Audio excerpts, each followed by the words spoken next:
오늘을 읽는 책, 문학평론가인 국민대학교 국문학과 정선태 교수와 함께합니다. 국민대학교 한국어문학부 국어국문전공 정선태 교수님과 함께하겠습니다. 교수님. 네, 안녕하세요. 네, 교수님. 자, 오늘 아침 어떤 작품 또 소개해 주시겠습니까? 네, 오늘은 대작이자 걸작 소개해 드릴 텐데요. 오늘 하루만으로는 조금 힘들 것 같아요. 예. 그래서 오늘하고 내일. 내일도 못 끝나면 모레까지. 예. 얼마나 대작이기에 그럴까 싶습니다. 예. 네, 두세 번에 걸쳐서 소개해드리겠습니다. 네. 줄거리 얘기하고 주제 얘기하는 선에서 그치면은 금방 끝낼 수 있죠. 그런데 이 작품의 곳곳에 박혀 있는 보석 같은 문장들을 여러분께 소개해드릴 생각이에요. 해서 좀 시간이 조금 더 걸릴지도 모르겠습니다. 네. 존 스타인백은 30년대부터 50년대, 60년대까지 미국을 대표하는 작가입니다. 유명한 에덴의 동쪽으로 잘 알려져 있고요. 그리고 오늘 소개해드릴 분노의 포도라는 대작이 있습니다.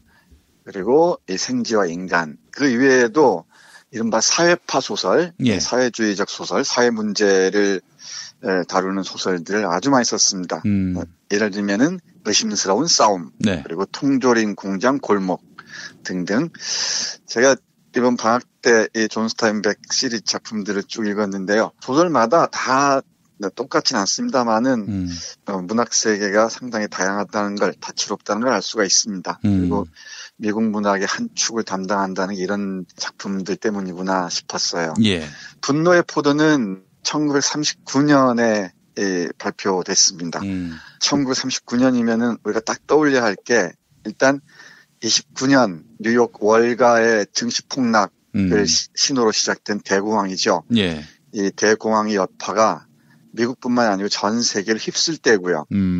이 과정에서 기계화가 진행된 농촌에서 농촌 인구들이 대거 추방당하고 이제 서부로 캘리포니아 쪽으로 쫓겨나던 그런 시기입니다. 이 점에 주목해야 할 것 같습니다. 예. 대공황 시대에 가파르게 진행된 빈부격차 문제, 그리고 그 과정에서 불거진 이 계급 문제 등등 다양한 그 사안들을 안고 있습니다. 예. 이런 미국 사회가 안고 있던 사회적인 문제들을 한국어 번역본으로는 약 1000페이지에 달하는 분노의 포도에 담아내고 있는데요. 예. 줄거리를 간단하게 소개해드리면 이렇습니다. 예. 톰 조드라는 친구의 가족 이야기예요. 오클라호마 쪽에서 농사를 짓고 있었는데 사람의 손이 하던 농사가 기계, 트랙터로 옮겨가니까 일자리를 빼앗겨버릴 수밖에 없죠. 그러니까 은행에서 이 땅을 다 빼앗으면서 농부들 일자리를 빼앗으니까 농부들이 어쩔 수 없이 66번 고속도로를 타고 서부로 갑니다. 근데 이 꿈의 땅, 약속의 땅인 줄 알았던 서부도 역시나 자본가들의 입김이 드세서 안정하고 자리를 잡을 곳이 없어요. 그리고 이런저런 싸움, 파업이 벌어지고 또 이런저런 어려움들을 겪다가 결국은 비극적으로 끝난다는. 물론 마지막 장면 비극이 아닙니다만은 마지막 장면 말씀드리면 재미없으니까 그런 얘기입니다. 일단 딱 간단한 줄거리, 가족들의 대탈출로 이해할 수 있을 것 같고요. 탈출의 땅에 탈출에 간 땅, 약속의 땅마저도 척박했다는 얘기죠. 예. 금방 뭔가 떠오르죠. 예. 바로 그 출애굽기, 탈출, 엑소더스를 모티브로 했다고 합니다. 이 구약 성경의 그 탈출 모티브로 해서 분노의 포도를 구상했다고 해요. 예. 그리고 분노의 포도라는 제목 역시 줄리아 하워드라는 사람의 시에서 따온 것이라는데 요한계시록에서 가져왔다고 합니다. 예. 이 분노한 포도들이란 게 무엇인지는 이 작품 마지막쯤에서 밝혀질 겁니다. 예. 줄거리 이 정도 말씀드리고요. 제가 작품을 읽으면서 표시해 두었던 부분 중에서 빛나는 문장들, 그리고 하나하나 우리가 좀 음미해 봐야 할 문장들 보겠습니다. 예. 기계화가 진행되면서 노동력이 줄어든다는 것은 다 아는 사실 아닙니까? 그렇죠. 이건 경제학 ABC를 듣는 사람들은 다 아실 텐데. 그래서 사실은 4차 산업혁명과 함께 네. 무인화가 들불처럼 이제 번지게 될 거 아니겠습니까? 그러면은 그렇죠. 노동의 위기, 고용의 위기가 올 것은 또 분명하고요. 네. 예. 그야말로 구조적인 문제입니다. 예. 생산성이 고도화할수록 노동력은 줄어들 수밖에 없다는 건 경제학 기본 법칙이죠. 많은 생산을 해야 되니까. 네. 예. 그러다 보면은 금방 말씀하신 대로 이 노동력을 가능하면 줄일 수 있는 방향으로 움직일 수밖에 없을 테고요. 자동화가 진행되고 AI가 본격적으로 등장하면 사람이 할 일들은 점점 없어지겠죠. 예. 그 시대에 어떻게 대비할 것인가가 우리 시대에 주어진 과제인지도 모르겠어요. 그런 예들을 상징적으로 보여주는 거죠. 미국의 자본주의가 본궤도에 오를 때 가장 결정적인 사업, 중심 사업이 바로 농업이었습니다. 지금도 미국의 곡물 메이저들이 세계 농산물과 축산물 시장을 장악하고 있잖아요. 그렇죠. 종자 시장까지도. 맞습니다. 네, 종자 시장까지도 다 장악하고 있는데 이 당시에도 역시 그랬습니다. 근데 이 광활한 들판이 산업화된 농업의 논리가 다 지배하고 있었던 거죠. 예. 그런데 그런 땅에 수많은 소작인들, 수많은 그 이주민들을 받아들여 농사를 지었는데 어느 날 갑자기 트랙터가 딱 간이 등장하는 거예요. 이 트랙터 한 대면은 사람 100명의 노동을 감당할 수 있지 않겠습니까? 예. 그러니까 이곳에 살던 나머지 농업 노동자들은 다 쫓겨날 수밖에요. 소작인들인데, 예. 이건 우리 경제학 수사 처음 배울 때 앵클로저 운동과 산업혁명 이런 얘기들 하는데 바로 그 원형들을 보여줍니다. 그런데 이 지주들은 이 땅을 다 은행에 저당 잡히고 있었던 거죠. 또 소작농들도 마찬가지로 돈을 빌려 쓰기 위해서 은행에 땅을 맡겼던 것이고 이리저리 그리고 모래 폭풍 때문에 흉작이 드니까 점점 경제적 상황은 어려워졌겠죠. 이 책 1권, 2권으로 되어 있는데 1권의 초반부에 보면은 이 은행과 지주 그리고 농업 노동자의 관계를 이렇게 아주 명료하게 적어놨습니다. 볼까요? 그런데 말이죠. 은행이나 회사는 그럴 수가 없어요. 그놈들은 공기를 호흡하지도 않고 고기를 먹지도 않거든요. 그놈들은 이윤이 있어야 숨을 쉰단 말입니다. 밥 대신 이자를 먹고 살아요. 공기가 없거나 고기가 없을 때 당신들이 죽는 것처럼 그놈들도 이윤을 얻지 못하면 죽어요. 슬픈 일이지만 그런 걸 어떡하겠습니까? 세상이 그런 걸.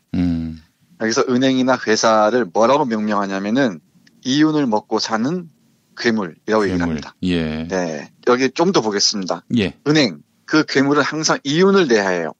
기다려줄 수가 없다고요. 그러면 죽어버릴 테니까. 세금도 자꾸 나오는데 그 괴물은 계속 자라지 못하면 죽어버려요. 계속 같은 크기를 있을 수 없단 말입니다. 이 은행이란 무엇인가, 금융자본의 상징인 이 은행이란 무엇인가 이렇게 표현합니다. 괴물은 이윤을 먹고 계속 자라지 못하면 죽어버린다. 계속 같은 크기로는 있을 수가 없다. 그래서 이제 은행은 땅을 융자로 해서 끊임없이 이 이윤을 창출해내고 이자를 지불하지 못하는 노동자들은 다 추방해버린다는 것이죠. 그러니까 더 이상 이곳은 사람의 노동력이 필요 없다. 그러니까 당신들 나가라 라고 얘기하는데 거기에 지주를 매개로 한 맨 윗자리에 은행이 있었던 거죠. 예. 금융자본의 통제가 있었던 겁니다. 그런 경제적인 그 흐름도를 정말 잘 보여주는 소설이라고 할 수 있을 것 같아요. 굳이 설명드리지 않아도. 예. 그리고 저희 이 소설을 읽다가 기계란 무엇인가, 트랙터란 무엇인가, 트랙터와 흙이 맺는 관계는 어떤가라는 그 빛나는 문장이 있는데 여기에 좀 감동했는데요. 어쩌면 이 문장을 여러분께 읽어드리기 위해서 오늘 분노의 포도를 골랐는지도 모르겠습니다. 물론 맨 마지막 문장 감동적인 장면도 있지만 이 문장 보겠습니다. 운전석의 남자는 트랙터를 통제할 수 없었다. 트랙터는 10여 개의 농장을 꿰뚫으며 마을을 똑바로 걸어질렀다가 다시 똑바로 돌아왔다. 운전석에서 6개의 방향을 바꿀 수 있었지만 운전사는 손을 움직이지 못했다. 트랙터를 만든 괴물, 트랙터를 이리로 보낸 그 괴물이 운전사의 손과 머리와 근육 속에 들어와 있었기 때문에 그에게 보안경을 씌우고 입에 마개를 씌웠기 때문에 그의 마음을 가리고 그의 입을 막고 그의 인식을 무디게 만들고 항의의 목소리를 막아버렸기 때문에 그는 있는 그대로의 땅을 보지 못하고 땅의 냄새를 맡지 못했다. 발로 흙덩어리를 밟아보거나 땅의 온기와 힘을 느끼지도 못했다. 그는 새로 만든 의자에 앉아서 새로 만든 페달을 밟았다. 그는 자신의 연장인 기계에 응원을 보내거나 기계를 때리거나 저주를 퍼붓거나 격려하지도 못했다. 그는 땅을 알지도 못하고 믿지도 못하고 간절히 원하지도 않았다. 땅에 떨어진 씨앗이 싹을 틔우지 못한다 해도 그에게는 아무 의미가 없었다. 쑥쑥 자라나던 어린 줄기가 가뭄에 시들어 버리거나 홍수 때문에 물에 잠겨도 운전사는 트랙터와 마찬가지로 아무런 느낌이 없었다. 네, 운전석에 앉은 남자가 트랙터 운전 기사겠죠. 기계로 땅을 갈아엎습니다. 그 농가들도 다 뒤엎어버리고 그러니까 이 기계에게 어떤 심장, 인간의 심장이나 가슴이 있을 리가 없죠. 예. 그러니까 이 트랙터나 트랙터에 앉은 기사, 트랙터 운전 기사도 땅의 냄새를 맡지 못합니다. 대지하고 전혀 교감이 없죠. 그러니까 당연히 이 대지의 상상력이 다 사라져버리고 오로지 이윤만을 창출하는 어떤 하나의 산업 기지로서만 땅을 이해하는 거죠. 조금만 더 보겠습니다. 이 문장. 은행이 땅을 사랑하지 않듯 그도 땅을 사랑하지 않았다. 그가 트랙터에 찬사를 보낼 수는 없었다. 기계의 외양과 불쑥불쑥 솟아나는 힘과 폭발하는 실린더의 힘에 감탄할 수는 있었다. 그러나 이 트랙터는 그의 것이 아니었다. 트랙터 뒤에는 반짝이는 원반들이 빙글빙글 돌아가면서 땅을 잘라내고 있었다. 그것은 쟁기질이 아니라 수술이었다. 그 원반들이 잘라낸 흙더미를 오른쪽으로 밀어내면서 다른 원반들이 흙더미를 잘라 왼쪽으로 밀어냈다. 땅을 잘라내는 원반의 칼날들은 흙에 씻겨서 반짝반짝 관택이 났다. 원반들 뒤에서는 썰애가 쇠이빨로 흙을 빗질해 작은 흙덩이를 부숴 땅을 평평하게 골랐다. 썰애 뒤에는 파종기가 기어의 움직임에 따라 오르가슴을 느끼며 기계적으로 땅을 강간했다. 열정과 흥분이 없는 강간이었다. 네, 이렇게 표현합니다. 예. 이 트랙터의 뒤에 그 파종기가 남성의 성기처럼 생긴 모양입니다. 그게 땅을 파고드는 모습을 이 기계가 땅을 강간했다고 얘기를 합니다. 그리고 그건 열정과 흥분이 없는 그야말로 폭력적인 강간이었다는 것이죠. 이렇게 대지가 착취당하고 약탈당하면서 대지와 아무런 교감도 없는 기계가 이 땅을 점령하면서 땅도 정말 그 고통스럽게 생산만을 반복하게 되고요. 그리고 이 땅에 살던 농부들, 땅과 교감하면서 농사를 짓던 사람들 다 추방당하기 시작합니다. 그리고 이 추방당한 토드 일가 총 12명, 큰아버지부터 아버지, 어머니, 그리고 형 하나, 동생 넷이구나. 넷. 예. 그리고 할아버지, 할머니, 그리고 짐 케이시 목사까지 13명이 고물 트럭을 타고 66번 고속도로를 거쳐서 쭉 캘리포니아로 가는 행렬이 이어집니다. 이 대장정이 바로 분노의 포도의 기본적인 구도인데요. 분노의 포도에서 복선처럼 주목해야 할 게 어머니의 역할입니다. 예. 가족에서 존 토드의 어머니 역할은 대단히 중요합니다. 우리 문학에서도 어머니의 역할은 참 소중하죠. 특히 전쟁 문학에서 박완서 선생이 얘기하듯이 전쟁 후 남정네들이 다 죽은 마당에 그 삶을 가꾼 그 힘이 바로 어머니들의 힘 아니겠습니까? 분노의 포도에서도 톰의 가족의 어머니 역할은 대단히 중요합니다. 예. 좀 보겠습니다. 개암빛깔의 눈은 온갖 고생을 다 겪고 계단을 오르듯 고통을 극복해서 대단히 차분하고 초인간적인 이해에 도달한 것처럼 보였다. 어머니는 자신의 위치를 잘 알고 그것을 두 팔 벌려 받아들이고 있는 것 같았다. 자신이 가족의 요새며 그 요새는 결코 점령당하지 않는다는 사실을. 어머니가 고통과 두려움을 인정하면 톰 영감과 자식들도 고통과 두려움을 느꼈기 때문에 어머니는 그런 감정을 부정하는 법을 연습해왔다. 또한 즐거운 일이 있을 때면 어머니가 즐거운 표정을 짓고 있는지 가족들이 먼저 살폈기 때문에 어머니는 별로 웃기지 않은 일에도 웃음을 터뜨리는 습관을 익혔다. 가족들의 중재자로서 어머니는 여신처럼 냉정하게 항상 옳은 판결을 내리는 사람이 되었다.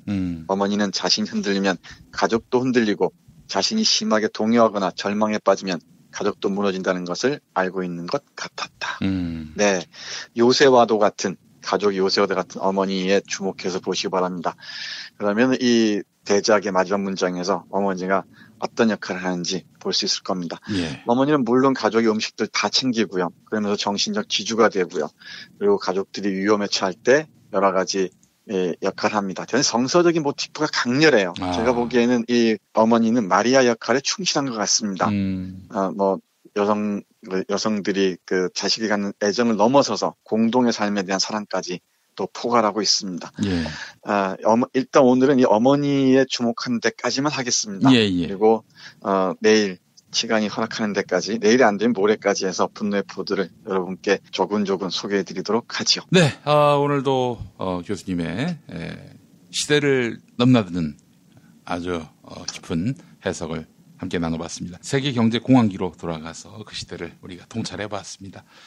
자, 교수님, 내일은 그러면 어떤 내용으로 또 소개해 주시겠습니까? 네, 분노의 포도의 후반부, 이제 캘리포니아 도착하기까지 과정과 그 어려운 상황 속에서 공동체의 삶을 발견하는 문제, 그리고 가진 자들과 중개하는 자들, 그리고 이 노동자들의 대결, 네. 싸움 네. 등등 하고 싶은 얘기가 참 많습니다. 네.